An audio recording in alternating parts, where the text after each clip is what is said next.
Fluid mosaic model, बरोबर आहे. आता ह्याच्यामध्ये या ठिकाणी काय सांगतो बघा. आता खरं तर आपण इथे आकृती दिलेली आहे, थोडं आपण आकृती बघू. फ्लुइड मोझेक मॉडेल या आकृतीमध्ये या ठिकाणी आता एक कसं आहे माहिती आहे का, सेल मेम्ब्रेनची ही काय आहे, सेल मेम्ब्रेनची कशाला हात करते का माहिती, तो काय देवाणघेवाण नंतर एकदा जरा ओळखून घ्या की अगोदरच काहीतरी.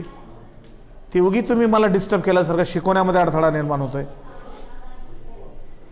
आपसामध्ये काय देवाणघेवाण असेल तर गपचूप काहीतरी करायचं त्या ठिकाणी. तुमचं काय रे आणखी बघा. याच्यामध्ये या ठिकाणी इथे आकृती दिलेली आहे, फ्लुइड मोझेक मॉडेल ज्याला आपण म्हणतो. याच्यामध्ये आता बघा या ठिकाणी, आता बघा हे एवढं मोठे ते दिसतंय, परंतु एवढं बारीक आहे हे हाय मॅग्निफाय करून, बरोबर आहे. जसं आपण एखादं मोबाईलमध्ये तुम्ही झूम करून बघता ना, लहान असेल तर असं मोठं करून, तसं तर त्या ठिकाणी बघितलं तर तो स्ट्रक्चर आहे. आणि एवढं छोटा असलेला भाग आपण जर मोठं करून आपण याला बघितलं तर त्याच्यामध्ये काय काय आहेत, बरोबर आहे, कोणकोणत्या लाइनिंग आहेत त्याच्यामध्ये काय आहेत, तर ते आपल्याला सगळं दिसतंय. त्याच्यावर छिद्र असलेले, इव्हन आपली त्वचा आहे, त्वचेवर छिद्र असलेले आपल्याला दिसत नाहीत. चमड़ी के ऊपर सुराखें दिखते हैं अपने को, दिखते नहीं, इतने बारीक होते हो. परंतु आपण पाणी पिल्यानंतर, उन्हात आपण गेल्यानंतर पाणी पिलं आणि पाणी पिल्यानंतर आपल्या एक क्षणामध्येच ते पाणी पिलेलं जर असेल तर त्या ठिकाणी उन्हातून आले असेल तर ते घाम आपल्या त्वचेवर आपल्याला आलेलं दिसतंय. लक्षात आलं काय म्हणतो. आणि त्याच्यामुळे त्या ठिकाणी काय की त्याच्यावर ते छिद्र होते, एवढे बारीक छिद्र होते की त्याच्यामुळे आपल्याला का ते प्लाझ्मा मेम्ब्रेनवर असणारे. आता इथं बघा या ठिकाणी, इथं या आकृतीमध्ये बघा या ठिकाणी काय आहे बघा, ग्लायकोप्रोटीन असा नावाचा भाग आहे, प्रोटीनने बनलेला, कारण स्किनमध्ये असतं असा त्याचा प्लाझ्मा मेम्ब्रेनमध्ये. नंतर पेरिफेरल मेम्ब्रेन प्रोटीन, पेरिफेरल म्हणजे काय, शरीराच्या सर्व भागामध्ये असणारं स्किनमध्ये पेरिफेरल रिजनचा भाग, बरोबर आहे. मग त्याच्यानंतर त्या ठिकाणी बघा पुढे आहे इंटिग्रल मेम्ब्रेन प्रोटीन. बघा इंटिग्रल म्हणजे त्याच्यामध्ये मिक्सअप असलेलं प्रोटीन, कारण हे त्वचा आपली वर जे टणक जे असते त्वचा इतर आतल्या शरीरातल्या मसल्सपेक्षा आपलीच नाही, कोणाची त्वचा टणक काय असते, कारण ती प्रोटीनने बनलेली असते, कारण त्या प्रोटीनमुळे आतल्या भागांना संरक्षण होतो. लक्षात आलं काय म्हणतो. आतले भाग जे आहेत ना, हाडं सोडून बाकी सगळे एवढे मऊ असतात आपण अंदाज लावू शकत नाही, असा त्याचा अर्थ आहे. मग त्याच्यानंतर फॉस्फोलिपिड बायलेअर. फॉस्फोलिपिड या शब्दाचा अर्थ काय, डबल लेअर असलेली त्वचेचे खाली स्निग्ध पदार्थ असतात, चरबीयुक्त पदार्थ जे आपण म्हणतो त्वचेच्या खाली असणारी, ते या ठिकाणी आहे. त्याच्यानंतर सायटोस्केलेटल फिलामेंट्स. सायटोस्केलेटन फिलामेंट म्हणजे तिथं त्या ठिकाणी ती आकृती बघा, बारीक धागे असल्यासारखे त्याच्या खाली, जसं आपण जाळी असते ना ती तशा पण गुंफलेली त्या पद्धतीची आपल्याला या ठिकाणी दिसेल. मग त्याच्यामध्ये कॅलेस्ट्रॉल. आता कॅलेस्ट्रॉल हा स्निग्ध पदार्थापासून तयार होणारा हार्मोन आहे. या हार्मोनमुळेच आपल्या शरीरामध्ये बीपी वाढते आणि हार्ट अटॅक येते. लक्षात आलं काय म्हणतो. जे लोक स्निग्ध पदार्थ, तेलकट पदार्थ जास्त खातात, कारण तेलकट पदार्थ जे खाणे, तळलेले पदार्थ कमी खाणे शरीरासाठी योग्य आहे. आणि ज्यांना जास्त सवय जर असली तर माणसाला त्या ठिकाणी अटॅक येतो आणि माणूस मरून जातो. चांगला माणूस दिसू आलाय, बोलला आलाय, करलेला आहे, अटॅक एका क्षणामध्ये आलं तर ते मरून जातो त्या ठिकाणी, बरोबर आहे. त्याच्यामुळं काय होतं, ते आपल्या रक्तवाहिन्याची जी नलिका असते, जी आपण नलिका, बरोबर, एलास्टिक असते. एलास्टिक म्हणजे लवचिक, जसं आपण रबरनं असं ओढल्यानंतर कसं ओढलं जातं त्या ठिकाणी. मग त्याच्यानंतर काय होतं, त्याच्यामध्ये थर एक काय कॅलेस्ट्रॉलचा बसतो. कॅलेस्ट्रॉल म्हणजे चरबीयुक्त पदार्थ, चरबीचा सगळं राहा, तेलकट पदार्थाचा थर जमलेला त्या ठिकाणी. आणि काय होते, त्याची रुंदी मोठी आहे तर बारीक अशी होत जाते. किंवा आपण पाईपलाईन जर असलं आपलं ना, गटार जरी असलं तर त्या गटारीमध्ये कचरा अडकला तर काय होतंय, पाणी पुढे जात नाही, घरात पाणी उलटे यायला लागते. मग अगोदर ते गटार स्वच्छ करावं लागते आपल्याला. त्या गटारीमधले घाण आपण जर काढून टाकलं तर पाणी नंतर असं पुढे निघून जातो. तोच प्रकार त्या ठिकाणी, तो कॅलेस्ट्रॉलचा त्या ठिकाणी. आता मी 12वीमध्ये आल्यानंतर धडा आहे त्या ठिकाणी, त्याच्यामध्ये डिटेल सर्क्युलेशन नावाचा धडा, त्याच्यामध्ये डिटेल आणखीन हृदय संदर्भामध्ये आणि त्याच्या BP संदर्भामध्ये त्याचं डिटेल त्या ठिकाणी सांगतो. बघा त्याच्यानंतर ग्लायकोलिपिड, बरोबर. ग्लायकोलिपिड हे म्हणजे स्निग्ध पदार्थांना बनलेला मोठा भाग असतो असा त्याचा अर्थ आहे. त्याच्यानंतर प्रोटीन चॅनल, चॅनल म्हणजे नलिका असल्यासारखी, त्याच्यातून आरपार पास होतो. आपल्या त्वचेवर नलिका आहे, त्वचेमध्ये छिद्र आहेत म्हणजे नलिका आहे. आपण घेतलेलं पाणी वगैरे असेल तर घामाच्या रूपाने आपल्या त्वचेवर येतो, बरोबर. का? नलिका आहे त्याच्यामध्ये, एवढे बारीक आहेत की आपल्याला दिसत नाहीत, मात्र त्याच्यामध्ये त्या ठिकाणी तो हा मॉडेलचा आखरी तुम्हाला या ठिकाणी सांगितला. आता त्याचं विश्लेषण या ठिकाणी सांगतो तुम्हाला. बघा या मॉडेलमध्ये काय आहे, it is most accepted model of cell membrane. Cell मेम्ब्रेनचा योग्य अशा प्रकारचं मॉडेल या ठिकाणी दाखवलेलं आहे. It was proposed by Singer and Nicolson in 1972. या शास्त्रज्ञाने कधी 1972 मध्ये दाखवून दिले आपल्याला. तोपर्यंत जगाला काहीच माहीत नव्हतं. 72 मध्ये, लक्षात आलं, असा त्याचा अर्थ आहे. त्याच्यानंतर पुढे बघा या ठिकाणी, according to this model it is made up of phospholipid, bilayer and protein. त्या आकृतीमध्ये आता तुम्हाला मी सांगितलं फॉस्फोलिपिड, बायलेयर आणि नंतर प्रोटीन बनलेलं असतं ते सांगितलं. Proteins are like iceberg in the sea of lipid. Iceberg म्हणजे काय? समुद्रामध्ये बर्फ जे आहे ना, बर्फ, बरोबर आहे ना, पाण्यावर असं तरंगतंय. लक्षात आलं काय म्हणतो? कारण थंड वातावरण वर असतं त्या ठिकाणी आणि समुद्राचं जे पाणी जे वरचं असेल, थंडी खूप पडलेली असेल तर बर्फचं त्या ठिकाणी कवर असल्यासारखं येते तिथं, बरोबर आहे. एखादं तेवढं कशाला आपल्याला, हे कसं आहे, समजा आपण भाजीमध्ये पातळ भाजी आहे, त्याच्यामध्ये तेलकट असा भाग जर आपण जास्त टाकलेला असेल तर थिजते, ते थिजून वर जमा होते, ते एक त्याची प्लेट तयार झाल्यासारखे होते ते स्निग्ध पदार्थाची. तसा तो प्रकार त्या ठिकाणी सांगितलं त्यांना. त्याच्यानंतर proteins can change their position. Protein आपली पोझिशन बदलतो. सम प्रोटीन्स आर इंट्रेन्सिक, म्हणजेच याचा अर्थ दिलेला आहे, occur at a different depth of bilayer. Bilayer म्हणजे त्याची जाडी जी आपण म्हणतो ना, म्हणजे डिप्थ म्हणजे त्याची खोली, बरोबर आहे. खोली कुठपर्यंत आहे त्याचे 2 लेअरनं बनलेले असतं, असा त्या ठिकाणी त्याचा अर्थ त्या ठिकाणी. हां, त्याच्यानंतर आता बघा पुढे नंतरचा भाग या ठिकाणी असा आहे, दे स्पॅन. काय म्हणतो या ठिकाणी? They span the entire thickness of the membrane. They span म्हणजे त्याचा तो टायमिंग जो आपण म्हणतो त्याचं त्या ठिकाणी पूर्ण entire thickness of the membrane. त्या एंटायर संपूर्ण थिकनेसच्या मानाने त्याचं तेवढं मोठं झाड असतो. So they are called transmembrane protein, बरोबर. ट्रान्समेम्ब्रेन म्हणजे तिथून ट्रान्सफर होणारा प्रोटीनचा आवरण असा त्याचा अर्थ आहे. They form channel of passage of water. म्हणजे तिथून काय आहे? चॅनल आहे, पॅसेज म्हणजे तिथून जाण्याचा मार्ग आहे, बरोबर. तिथून एक नलिका गेल्यासारखी आहे, तिथून त्या ठिकाणी पाणी, काय म्हणतात त्या ठिकाणी, दे फॉर्म, तिथं तयार झालेलं आहे चॅनल म्हणजे नलिका त्या ठिकाणी, for passage of water. Passage of water म्हणजे पाणी आत येणे आणि बाहेर जाण्याचा मार्ग तिथं होतो. तसं आपल्या त्वचेवर उदाहरण तुम्हाला दाखवलेलं आहे. आपल्या त्वचेवर त्या ठिकाणी काय, पाणी जे असेल तर आपल्या शरीरातून आत बाहेर येतो, बरोबर आहे. परंतु त्याची सिस्टीम वेगळी आहे, बरोबर. परंतु आतला बाहेर होतो पण बाहेरून आत जात नाही. असं होतंय. तुम्हाला तहान लागली, काही गरज नाही पाणी पाजवायची, पाण्यात बसा आणि या, असं होतंय, बरोबर आहे. त्वचा आपलं पाणी स्वीकारू शकत नाही, त्वचा स्वीकारू शकत नाही आपली पाणी.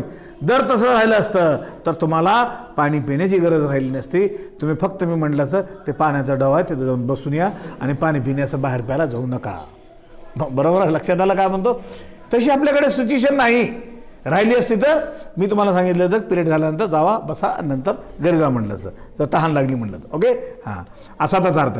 चला त्याच्यानंतर तर बघा या ठिकाणी पुढे काय म्हणतो, या ठिकाणी पुढे एक्स्ट्रॅसिक और पेरिफेरल प्रोटीन. पेरिफेरल म्हणजे सर्व शरीराच्या पूर्ण टोकाच्या भागापर्यंत त्वचेमध्ये पूर्ण शरीराच्या वेगवेगळ्या are found on two surface of the membrane. 2 पृष्ठभाग आहेत मेम्ब्रेनचे असं म्हणतंय. बघा त्याच्यामध्ये खाली दिलेलं आहे quasi fluid nature of lipid enable lateral movement of protein full stop. This ability to move within the membrane is measured as fluidity. Fluidity म्हणजे फ्लूइड असणारं त्याच्यामध्ये द्रावण किती आहे काय नाही.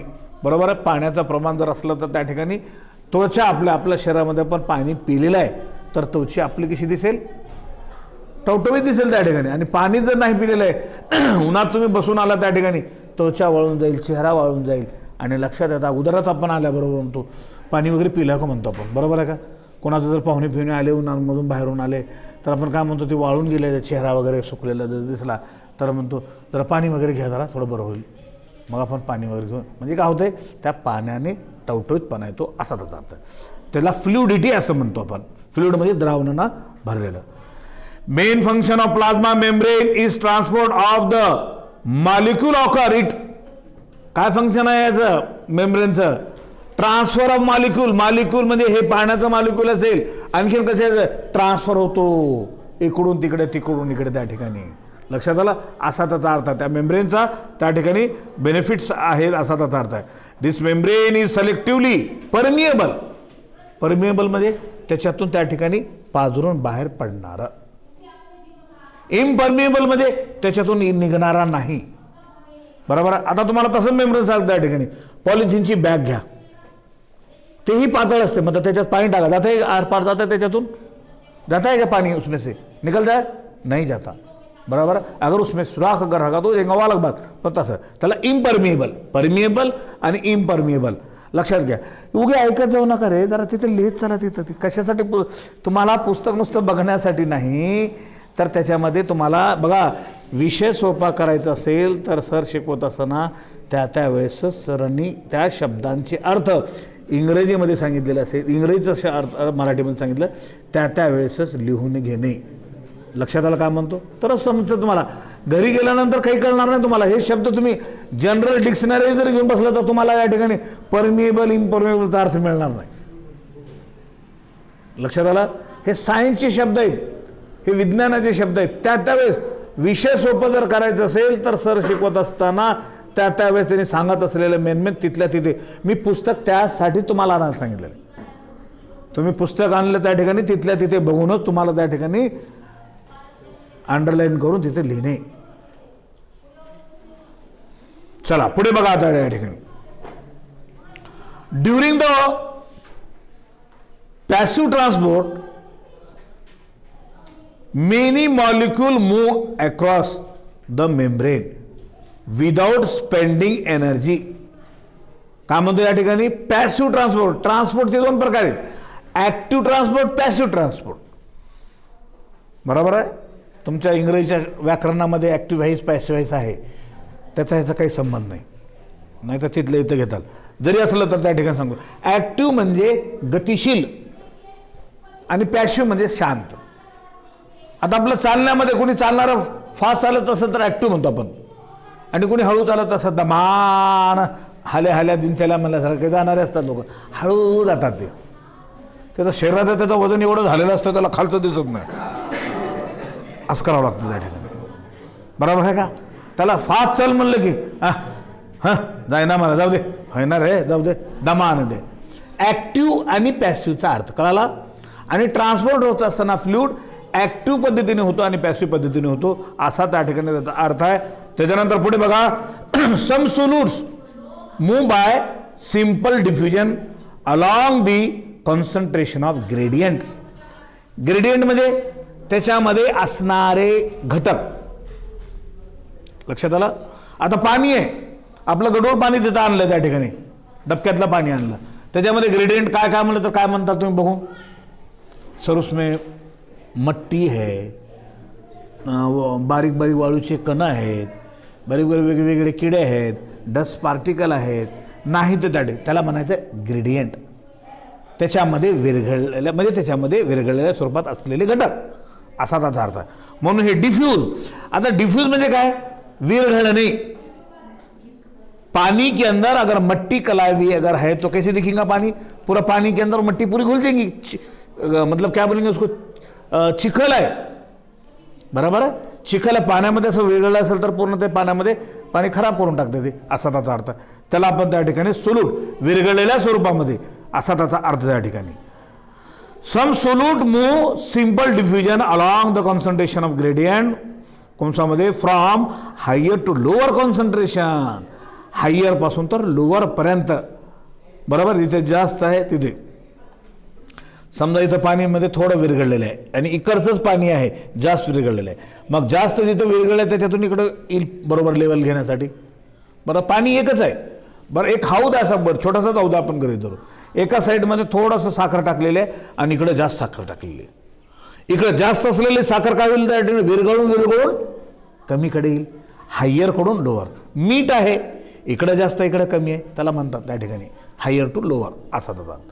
चला त्याच्यानंतर त्या ठिकाणी पुढे म्हटलं बघा, neutral solutes may move across the membrane by process of simple diffusion. म्हणजे जे न्यूट्रल आहे, न्यूट्रल म्हणजे काय, उसमें कुछ भी नहीं, सिर्फ पानीच है। न्यूट्रल म्हणजे काय, न्यूट्रल पाण्याला म्हणतात, हे लक्षात घ्या। न्यूट्रल, आता न्यूट्रल म्हणजे खरं तर कोणतंही द्रावण तीन प्रकारचं असतं, एक ॲसिडिक, एक बेसिक आणि नंतर दुसरं पातळ स्वरूपामध्ये असलेले कोणते द्रावण असेल तर एक न्यूट्रल। एक तर द्रावण ॲसिडिक असेल, नसेल तर बेसिक असेल, दोन्ही जर नसेल तर पाणी।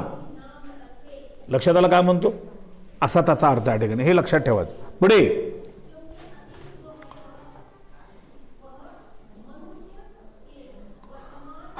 Natural solutes move across the membrane by the process of simple diffusion, this is called passive transport, याला पॅसिव्ह ट्रान्सपोर्ट म्हणतात। Water may also move by osmosis, पाणी हे ऑस्मॉसिसच्या पद्धतीने वाहतो। आता आपल्याला माहिती आहे पाण्याचा नियम कसा आहे, वरून खाली येण्याचा आहे, बरोबर आहे का, खालून वर जाण्याचा आहे का, विनाकारण जाते का, जात नाही, त्याला पाईपलाईन लावावं लागेल, मशीन लावावं लागेल, वर चढेल पाणी, विनाकारण चढते का, चढतं। मात्र ऑस्मॉसिसच्या पद्धतीने ते पाणी खालून वरपर्यंत जाते। ते कुठं, ते उदाहरण सांगतो, झाडं आहेत, झाडं जमिनीतलं पाणी शोषून घेतात, बरोबर आहे। एक विशिष्ट प्रकारचा ऑस्मॉसिस प्रेशर असतो त्याला, म्हणून ते मुळापासून तर ते पानापर्यंत पाणी जाते, म्हणून झाड आपल्याला हिरवगार दिसतं पाणी टाकल्यानंतर, बरोबर आहे। नाहीतर आपल्याला मुळानं न टाकता वर टाकावं लागलं असतं पानाला, पानातून येते का पाणी, खाली येत नाही, मुळातून येते। बघा वर्किंग प्रत्येकाची वेगळी आहे। पुढे ड्युरिंग ऍक्टिव्ह ट्रान्सपोर्ट, आता ऍक्टिव्ह ट्रान्सपोर्ट, आता पॅसिव्हचं सांगितलं, during active transport few ions or molecules are transported against the concentration gradient, कंसामध्ये from lower to higher concentration, lower कडून हायर कॉन्सन्ट्रेशन मध्ये वाहने, इट रिक्वायर्स द एनर्जी, मग त्यासाठी नंतर काय लागतं, त्याला ऊर्जा लागते। वरून पाणी खाली येतंय मान्य आहे, पण खालून जर वर आपल्याला घेऊन जायचं असेल तर त्याला ऊर्जा लागेल। मोटरच्या सहाय्याने आपण वर पाईपलाईन करून वर पाणी घेऊन जातो, बरोबर आहे, विनाकारण त्या ठिकाणी ते जाऊ शकणार नाही, असा त्याचा अर्थ त्या ठिकाणी। पुढे बघा त्या ठिकाणी काय, it requires energy, so ATP is utilised, ATP means adenosine triphosphate, एटीपीचा अर्थ लॉंग फॉर्म, हे 12वी मध्ये पुढे येणार आहे त्या ठिकाणी। एटीपी, एटीपी तुम्ही अन्न घेतला, एटीपी ॲडिनोजिन ट्रायफॉस्फेट, बरोबर आहे। एटीपीचा लॉंग फॉर्म काय, ॲडिनोजिन ट्रायफॉस्फेट, बरोबर आहे। आणि हे ॲडिनोजिनच्या माध्यमातून बघा आपल्याला ऊर्जा मिळते। आपण जे अन्न घेतो, बरोबर, अन्न घेतो, अन्नातून आपल्याला ऊर्जा मिळते आणि ती ऊर्जा आपल्याला या ठिकाणी उपयोगी ठरते। चला त्याच्यानंतर पुढे बघा या ठिकाणी काय म्हणतो, this is called active transport, for example sodium and potassium ion pump. Sodium आणि पोटॅशियम आयन हे काय केलं जातं, पंप केलं जातं, म्हणजे पंप म्हणजे विशिष्ट प्रकारची ताकद लागल्यानंतर ते वर जाऊ शकेल, बरोबर आहे, तरच त्या ठिकाणी विनाकारण कोणतेही त्या ठिकाणी जाऊ शकत नाही, असा त्याचा अर्थ आहे। त्याच्यानंतर पोलार मॉलिक्यूल, पोलार म्हणजे टोकाला, ध्रुवी टोकाला असणारे पोलार मॉलिक्युल्स असलेले, बरोबर आहे। The polar molecule cannot pass through non polar lipid bilayer. Non polar lipid bilayer त्या लेअरमधून जाऊ शकत नाहीत. So the require carrier protein. मग त्याला काय लागतं त्या ठिकाणी, वाहून जाण्यासाठी प्रोटीन्स लागतात, त्याच्यामार्फत ते त्या ठिकाणी जाऊ शकतो, असा त्याचा अर्थ आहे. आता त्याच्यानंतर आता बघा या ठिकाणी आतापर्यंत आपण काय बघितलं. आता बघा या ठिकाणी हे सेलच्या संदर्भामध्ये या ठिकाणी सांगतो.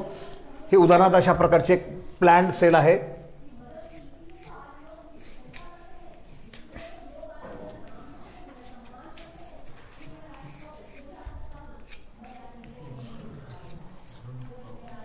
बघा आतापर्यंत आपण काय बघितलं, आपण आतापर्यंत हे बघितलं पेशी भित्तिका, सेल वॉल बघितलं, ते सेल मेम्ब्रेन ह्याच्या खालची आपण बघितलं आपण, राईट.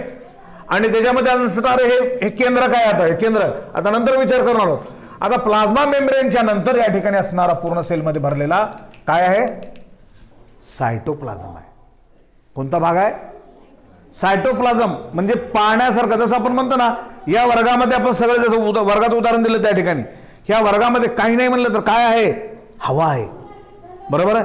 त्या हवेमध्ये आपण ऑक्सिजन घेतो त्या ठिकाणी, म्हणून आपण जिवंत आहोत. लक्षात आला काय म्हणतो. अशाच पद्धतीने ह्या पूर्ण ह्या पेशीमध्ये आता काय आहे, सायटोप्लाझम आहे. आणि सायटोप्लाझम मध्ये पेशीचे ऑर्गन्स आहेत. आता ते नंतर एकदा सायटोप्लाझमचा अभ्यास केल्यानंतर आपण नंतर त्याच्यामध्ये ऑर्गनलचा अभ्यास करूया. चला बघा सायटोप्लाझमचे या ठिकाणी बघा काय म्हणतो. या ठिकाणी सायटोप्लाझम या ठिकाणी काय आहे, सायटोप्लाझम म्हणजे पाण्यासारखा दररूप पदार्थ. काय आहे सायटोप्लाझम मध्ये, पाण्यासारखा, किंवा शॉर्टमध्ये त्याला जीवद्रव्य आपण म्हणतो, प्रोटोप्लास्ट सुद्धा म्हणतो त्या ठिकाणी, जिसकी वजह से जान पैदा होती है. समझ में आएगा. पाण्यामुळे आपल्याला जिवंतपणा आहे, बरोबर आहे. ग्रीकचे लोक तर अगोदर म्हणलेले बरं पाण्याला जीव आहे असं म्हणत होते. पाणी जीव आहे. पाणी सजीव का निर्जीव, सांगा बरं, किती लोक सांगतील. पाणी सजीव आहे का निर्जीव आहे, सांगा. निर्जीव म्हणणारे हात वर करा, किती बघू. पाणी हे निर्जीव आहे सर म्हणून हात वर करा. कोण कोण म्हणतात,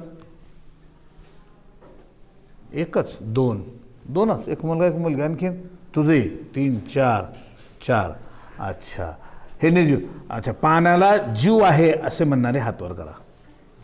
बाकी सगळेच ना, बाकी सगळेच बरोबर आहे. बघा आता दोनच मी पर्याय सांगितलं होतं. अहो पाणी हे, लक्ष द्या, पाणी हे निर्जीव आहे हो, जीवासाठी अत्यंत आवश्यक आहे, तो भाग वेगळा. आता चौघांनी उत्तर दिलेलं हे चौघांचं बरोबर होतं, बाकी काही नाही. परंतु ग्रीकमध्ये अगोदर काय म्हणायचे लोक, पाण्यामुळे जीवाची उत्पत्ती होती म्हणे, होते म्हणून काय म्हणे त्यांनी, पाण्याला जीव आहे असं त्यांनी गरज दिलं होतं. पण पाण्याला जीव नाही. पाण्यामुळे जीवसृष्टी आहे. सजीवांना, सर्व सजीवांना पाणी हे अत्यंत आवश्यक आहे, हा मुद्दा आपण सांगू शकतो. मात्र पाणी हे काय आहे, पाण्याला जीव आहे असं आपण म्हणू शकत नाही. ओके, हा मुद्दा पटला. चला आता ते तुम्हाला या ठिकाणी सांगत होतो. चला पुढे बघा. या ठिकाणी the cell contains the ground substance called as cytoplasmic matrix or cytosol. पेशीमध्ये पूर्ण भरलेला भाग कोणता असेल म्हणलं तर सायटोप्लाझ्मिक मॅट्रिक्स. मॅट्रिक्स हे द्रवरूप पदार्थाला म्हणतात, बरोबर आहे, असा त्याचा अर्थ आहे, राईट. तर आता बघा, मॅट्रिक्स आपल्या बायोलॉजीच्या शास्त्रामध्ये द्रवरूप पदार्थाला म्हणतात. मॅथमॅटिकमध्ये मॅट्रिक्स सुद्धा आहे, मॅथमॅटिकमध्ये आहे मॅट्रिक्स, बरोबर. मालूम आहे की नाही, क्या आहे की मालूम नाही बोल. मॅथमॅटिक्समध्ये ते विषय वेगळा, ते कसं ती कृती, बरोबर आहे, त्याचं ते वेगळं त्या ठिकाणी त्याचा अर्थ आहे. तर म्हणून या ठिकाणी काय म्हणलो, या ठिकाणी बघा, म्हणून याला या मॅट्रिक्सला सिस्टोसोल असं म्हणतात. This colloidal jelly like material is not static. It shows streaming moment called cyclosis. Streaming moment जे म्हणतो ना आपण, ते पाण्याची द्रवरूप पदार्थाची मोमेंट, हालचाल इकडून तिकडे होणारी, त्याला सायक्लोसिस असं म्हणतो.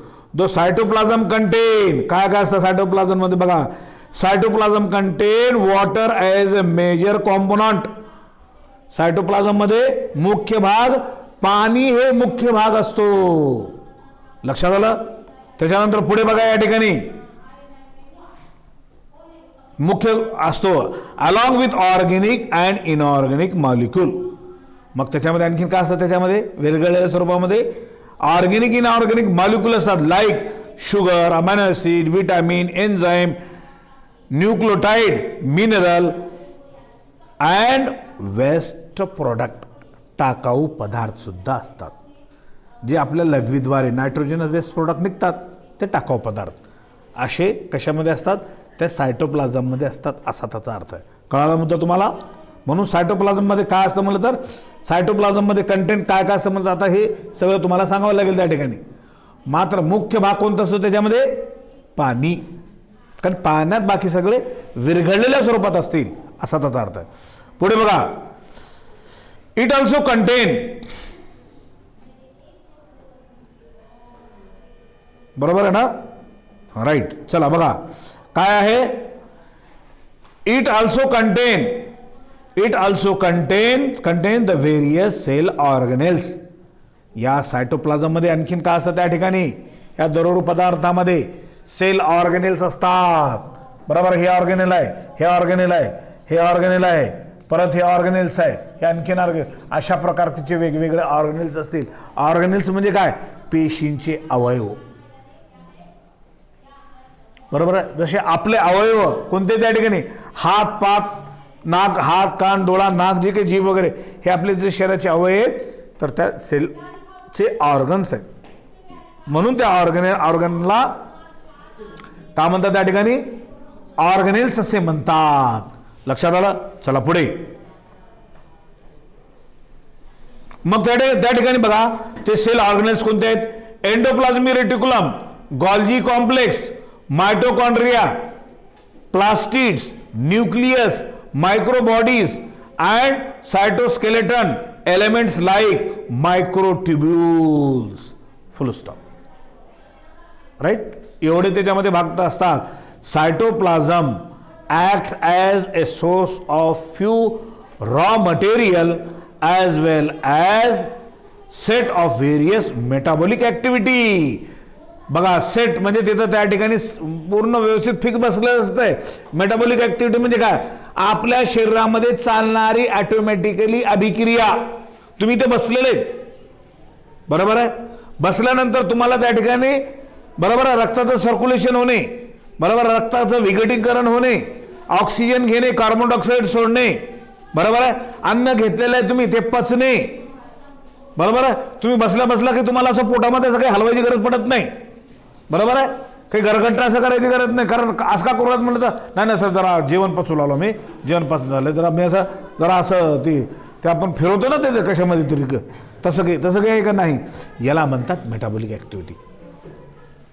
लक्षात आलं तुम्हाला काय म्हणतो मी, मेटाबॉलिक कोणती ऍक्टिव्हिटी सांगितलं तुम्हाला, मेटाबॉलिक ऍक्टिव्हिटी. हे असं मी करून का सांगतो की मेटाबॉलिक ऍक्टिव्हिटी कशाला म्हणतात हे तुमच्या स्मरणात राहावं, तरीही राहत नाही. आता कसं करावं, बरोबर आहे. गंभीर समस्या आहे आपल्याला, बरोबर आहे. तर मी हे टेक्निक काय सांगत असतो, असे हावभाव का सांगत असतो की जेणेकरून त्या लेकरांना त्या हावभावानुसार ती कृती लक्षात येईल, बरोबर आहे. आणि तुमचं कसं असतं, सर तुम कुछ भी करो हम बदलने नहीं वाले, हम हलने ही नहीं वाले, आम्ही असे तर राहू, बरोबर आहे. पण तुम्ही तसं राहताल बा, मला तर सांगावं लागेल. चला पुढे बघा या ठिकाणी सायटोप्लाझमचं या ठिकाणी काय सांगितलं मी तुम्हाला, सायटोप्लाझमचं त्या ठिकाणी अशी सेट केलेली त्या ठिकाणी ऍक्टिव्हिटी जी आहे take place in the cell, पेशीमध्ये अशा प्रकारचं होणारी अभिक्रिया आहे असा त्याचा अर्थ. ओके. त्याच्यानंतर पुढे बघा या ठिकाणी it helps in distribution and exchange of the material between the various cell organelle. Cell organelle मध्ये त्या ठिकाणी जे काही आहे देवाणघेवाण होण्याची प्रक्रिया. देवाणघेवाण म्हणजे कशी प्रक्रिया, आपल्या शरीराच्या कोणत्याही भागाला मार लागला, हाताला मार लागलं, जाणीव हातालाही सुद्धा होते, पायाला ठेच लागली, शरीरामध्ये वेदना होतात, याला म्हणायचं एकमेकांचा कोऑर्डिनेशन, बरोबर आहे. तसं जर झालं नसतं तर हाताला काही चावलं असं चाव तरी मी वैतागून गेलं, लय वजन लागतं ते होते बाजूला, गेलं तर गेलं असं म्हटलं असतं तुम्ही. जमतंय का तसं, जमतंय हाँ नहीं जमता बोल के तुम्हारा चढ़ा, नहीं तो तुम इतने कटाले खोर हैं बच्चे कि सर ये मेरे को बहुत हाथ का वजन हो रहा है, निकाल के फेक देतो अच्छा आहे. शेवटी नंतर म्हणतात हे चालायचं हे पाहायचं लय वजन होणार आहे, हे बी काढून टाकले तर बरं आहे. बरोबर आहे. नंतर म्हणताल सर हे पोटामध्ये खाऊन लय वजन होलाले, हे लय हे बी काढून टाकलं तर बरं आहे. सर डोक्याचं बी लय वजन होलाले, राहता कोणतं तुम्ही, आहे कोणता तुमचा भाग काय, सगळं असं करून तुम्ही मोकळे होऊन जाताल. बरोबर आहे. राईट. तर असा तर चला पुढे बघा या ठिकाणी का म्हणतो, cell organelles are nothing but components in the cell that they carry out specific function. म्हणजे काय, सेल ऑर्गन एवढे सेल ऑर्गनेल्स म्हणजे पेशीतले घटकच असतात, अवयवच असतात अशातला भाग नाही. त्याला काय म्हणते बघा, असं नाही. आणखी याच्या व्यतिरिक्त काय म्हणतात त्या ठिकाणी, that carry out specific function, काही अशा प्रकारचे वेगवेगळे त्याचे कार्य आहे. लक्षात आलं. त्याच्यामध्ये या ठिकाणी some of them coordinate with each other, त्याच्यापैकी असणारे सेल ऑर्गनेल कोऑर्डिनेट. आत्ताच मी सांगितलं कोऑर्डिनेट म्हणजे सहसंबंध, याचा संबंध त्याच्याशी, हाताचा संबंध पायाशी, पायाचा संबंध डोक्याशी, याला कोऑर्डिनेशन म्हणतात. बरोबर आहे. कोऑर्डिनेशन म्हणजे त्याचा संबंध त्याच्याशी आहे. बरोबर आहे. मोकळं नाही असा त्याचा अर्थ आहे. मग त्याच्यानंतर पुढे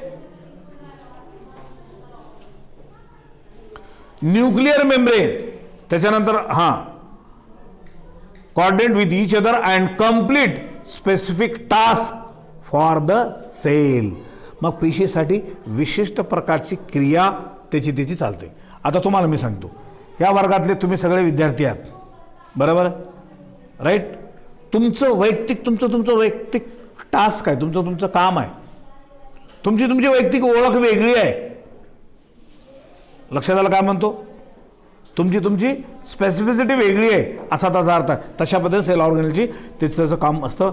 nuclear membrane, endoplasmic reticulum, Golgi complex, lysosome and various types of vesicles and vacuole form such a group and are together considered as endomembrane system of the cell.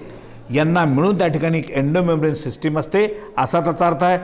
Organelle having distinct function are not included in the endomembrane system. For example mitochondria और chloroplast carry out specific types of energy conversion in the sale.